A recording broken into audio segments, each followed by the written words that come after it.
Okay, we're going to give you a fast update on the second transmitter that I'm building. This is the one that's going to go into that RCA Model 50 cabinet. So all we're really doing in this particular time is testing. So taking a look under the chassis, you'll see that I have the tube socket right there. That's the rectifier tube, that's the 5Y3. I'm going to skip over that one for a moment.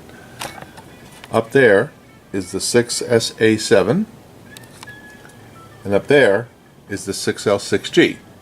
And you'll see that I have the filaments wired for those. And they come down. I've got them neatly tucked against the chassis with some hot glue. And they come down right to the transformer.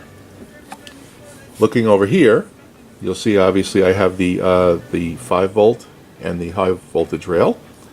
We'll twist it together going to that rectifier tube. And you'll also notice that the power's on. So I have a wire at the moment going from pin 7 of the 6SA7 going to the lights, and obviously that's connected to the chassis, so that's going to be grounded. I don't have to put another wire, only one. And down there I have an on-off switch. It's the one that came with the radio. It's extra long shaft, so I don't have to replace it, and I'm going to use that just for an on-off switch. There's no volume control in this thing.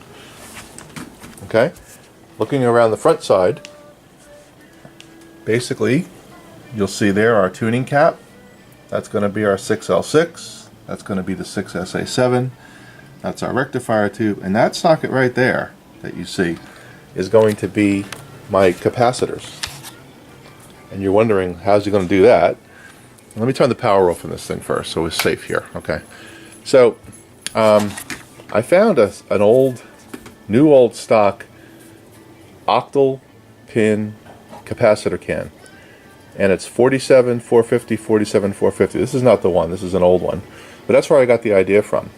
So basically I'm going to use this socket right there for the 247s, and then the 33 and the 22, which if you look at the schematic, there's a 33, there's a 22 right there.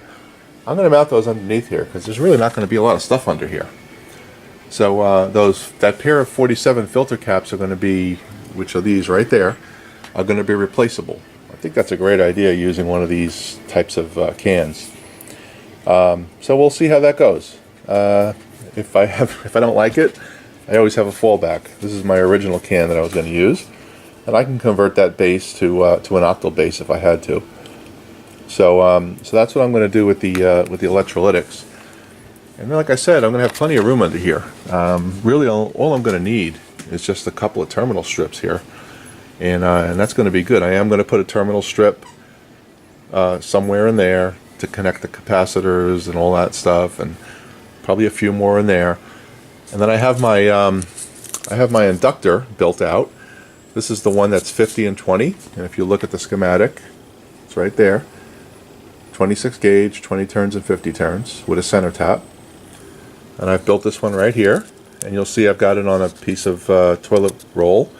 I've got it ended here with prescription caps, and then I put the whole thing into a prescription jar. So I cut the plastic, made holes in the top for this to come out, and now I don't have to worry about this touching anything. It's perfectly protected on there. And that will mount somewhere under here, or I can even mount it on the top if I choose. It all depends where I have room. I'm not going to worry about it, because this thing's going to be inside of a cabinet, so I don't really care where this thing mounts as long as it works. It's probably going to have to be somewhere around here though, on the top, because that's where the tuning cap is. So these have to be somewhere in the same proximity. So we'll worry about that when we get to it. Last thing I did is I replaced the bushings on the tuning cap. I didn't replace that last one yet, but I did test it and make sure it's isolated, and it is isolated from the chassis. So that's where we are. So the next step is to install a fuse holder, get this thing wired correctly, and then we'll be able to proceed with the build. Alright? Actually, I do have a question for some of you. So you'll notice on the schematic here that the 6-volt rail for the filaments doesn't have a center tap. My transformer does. Now the thing that's important is there's no indication that the center tap should go to the B- rail on this. So what I think I'm going to do is I'm going to connect the center tap for the 6.3 volt filament to the chassis. And that will allow me to use these bulbs. doesn't really matter. It doesn't have to be on the B- rail. So I'm gonna, instead of connecting that to the B- rail, I'm gonna connect it to the chassis. I can't think of a reason why that's a problem, but if any of you can think of one, let me know. I'll be back.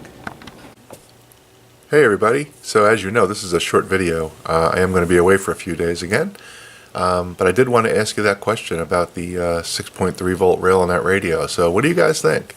You think it's safe to put that center tap on the chassis and have the rest of the radio on the B-? Let me know what you think, folks. I really appreciate all you do and all your suggestions and all your help. And I'll see you folks in a few days.